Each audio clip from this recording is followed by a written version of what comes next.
Hello, and welcome to an overview of social media policies. Today, we're going to go over really just a quick overview, I should say, of what goes into a social media policy, what its benefits are, and um, how to create one. So, starting simply, social media policy outlines how an organization and the employees should conduct themselves online.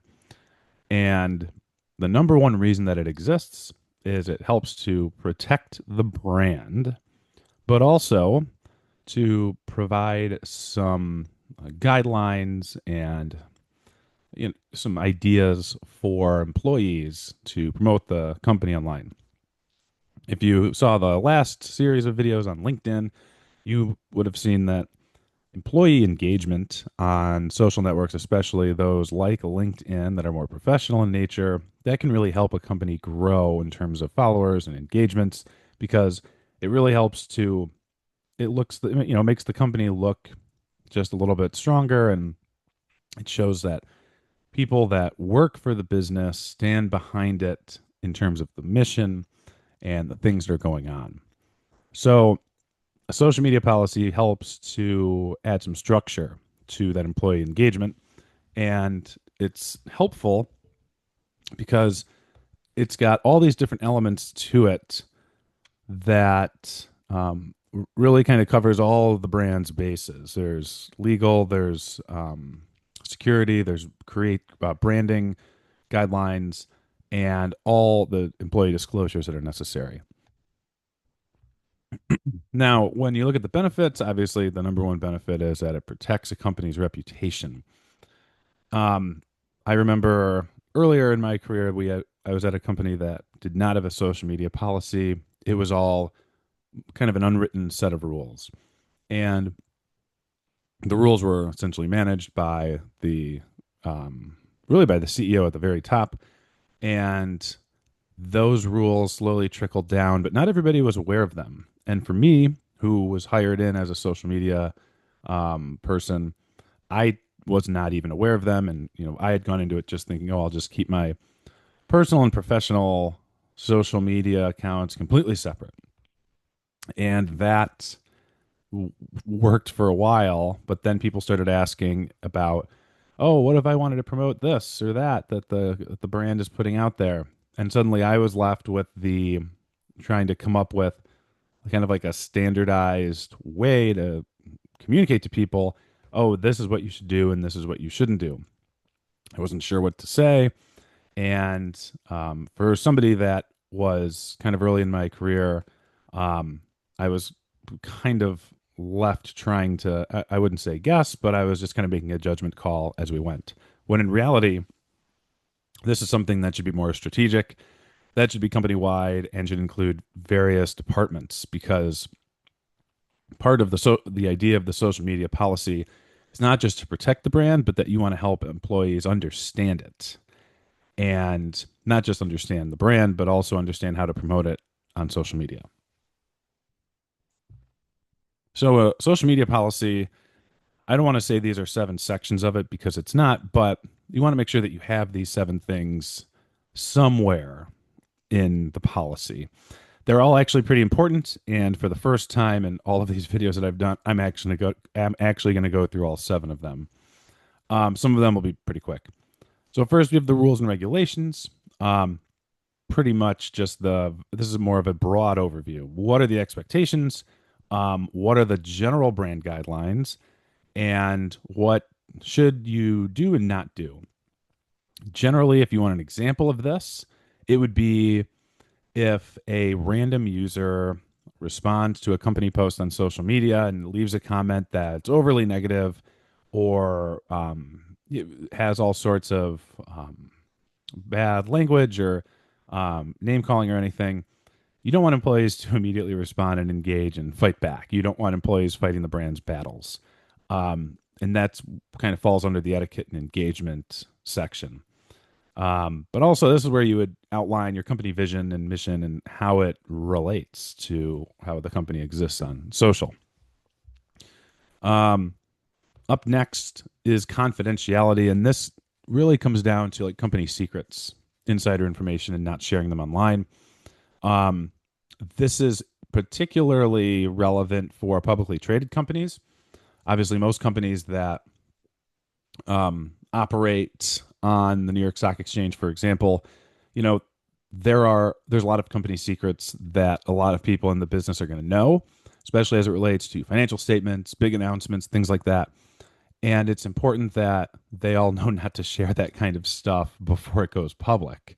Um, and the way that I look at this is the biggest problem I could like if kind of like an overt example of this of breaking confidentiality would be if you worked in finance for a publicly traded business, you are aware of the company's quarterly results that are going to be shared with stockholders. It's going to be disastrous, right?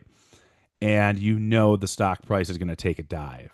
So you and let's say your call announcing this and all the major announcements are at like 5 o'clock and you go out at noon and you put out a Facebook post on your personal profile that says, everybody hurry, sell, sell, sell. The company price is going to take a dive. This is going to be a disaster quarter for everyone. Get out now while you can. Right? That's obviously bad. That is the kind of stuff that not only gets the person in trouble, but also can have major repercussions for the company as a whole. That is obviously that doesn't usually happen. It almost never happens, but um, that's the kind of thing that we're talking about when it comes to confidentiality. Is essentially company secrets. A lot. I mean, I would argue this is one of the most important steps. But you want to make sure to also outline in the policy specifically what should and should not be shared. If you don't have it documented somewhere where it's available for employees, then that could also open up legal loopholes later on. Now, when we talk about legality here, there's always potential legal risk with a brand and the employees on social media. And really, the key here is if employees are on social media and they're going to share things about a company, they need to be sure to state that their their statements and what they say are their own. That's really the critical thing is that there's a disclaimer statement that's in an employee's handle. But again, also like when is this necessary? It's not necessary every time, right? For me, when I was younger and I was going to keep my personal and professional life completely separate, wasn't going to be necessary. But if you're going to really lean into the brand and you're going to put like in this example here on this slide, she has the logo for the publisher of the book that I'm basing this on the background image. It's in her old Twitter handle. So it's all connected and it's clear that, part of, and this happens a lot, employees utilizing social media to help amplify the company because they believe in what they stand for and what they do. But that doesn't mean you can't share your own views. You're not just a mouthpiece for the brand. You're also a human being on your own. So you want to make sure to have a statement in there saying that these are your own views. And so this is a good example of how simple it can be.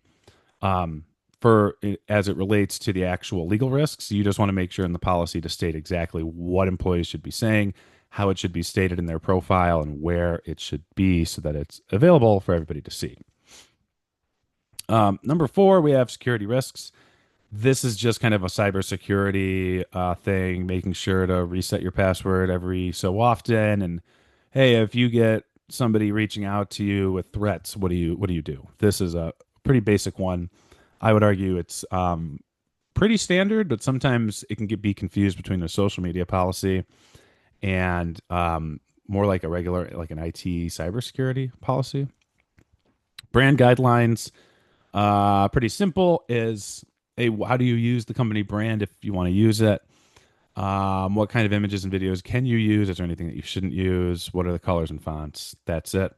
This is a little bit more important now because people are taking branding into their own hands as tools like Canva are becoming more readily available and more individuals are feeling empowered, which is good. You just don't want them to use it in a way that makes the brand look bad.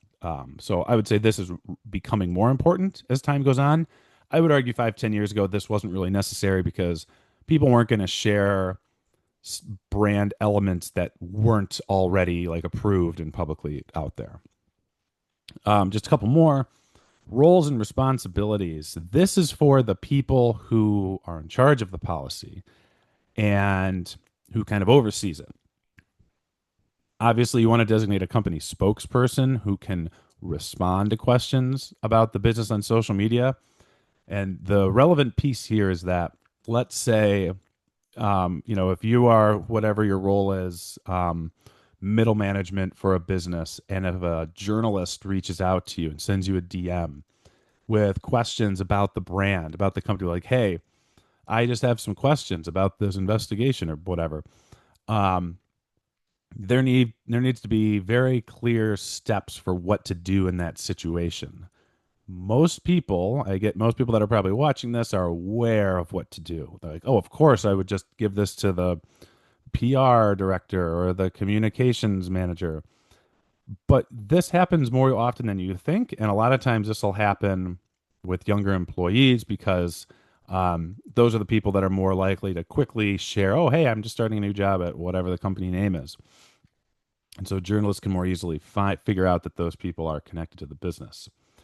Once again, this is usually somebody who is involved in communications, who is involved in public relations or marketing, and is, that spokesperson needs to be like their contact information needs to be all over the policy, needs to be easy to access because, I mean, when somebody sends you a DM with questions in an interview, it's not someone trying to get you, somebody that is, trying to catch the company in a lie. Sometimes it's a very positive opportunity.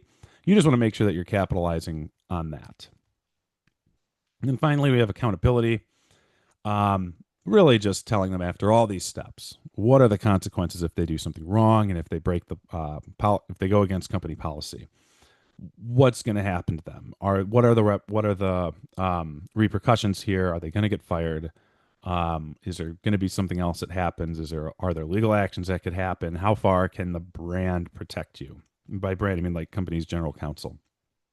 There are a lot of policies that don't have this, and as a result, people see the 6 steps before this, which is great, but then they don't see any consequence, and so this is pretty important. I put this at the end because it's a good wrap up, but in reality, it should probably be towards the front of a policy, just so that people are aware up front what it is that is at stake here. And I was going to share a couple of examples, especially a couple that I had previously written myself over the last couple of years. But I'm not gonna bore you with all of the specifics, and we'll wrap up the social media policy video here. If you're interested in seeing any, for example, you can pretty much just Google it. A lot of larger corporations' policies are readily available to the public. And we see this now because they like to either show them as positive examples, or there's so many employees for the business, like hundreds of thousands, that maybe not hundreds of thousands, tens of thousands of employees, that they just want to make it as publicly accessible as possible. So you can go ahead and check those out at your leisure. The next video relates pretty closely to this. We'll talk about the crisis response planning, and that is up next.